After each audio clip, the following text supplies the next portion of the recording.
Hey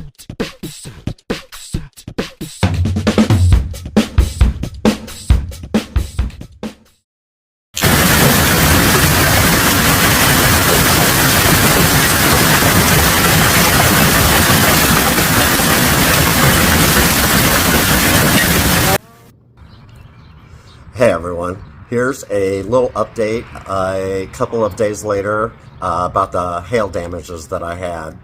The car ended up to be an estimated $4,100 in damage according to Toyota, but have a $500 deductible.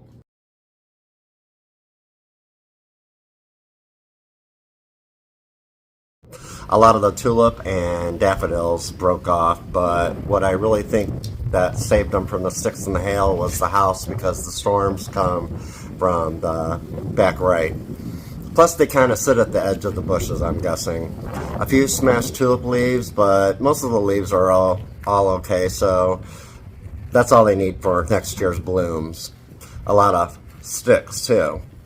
A lot of the hostas I planted last fall look like they weathered the hail, again, probably because of the bushes. These 7 plus 3 others that are in my backyard all came from one giant one I divided by my driveway. And so far, they're getting bigger than I thought, so this proves dividing really helps older perennials. And for some reason, it looks like a lot of the yellow daffodils were broke because the white ones seem to be mostly okay.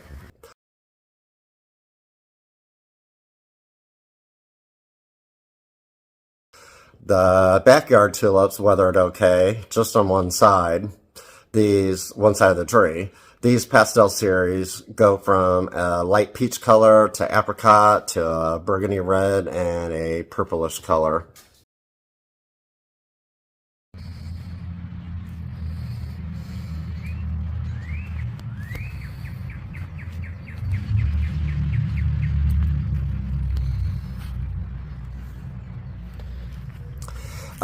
They all came up great on this side, but the only ones that made it on this side were these spring stripes that are ready to bloom. Alright guys, thanks for watching my little update, and I will see you next time.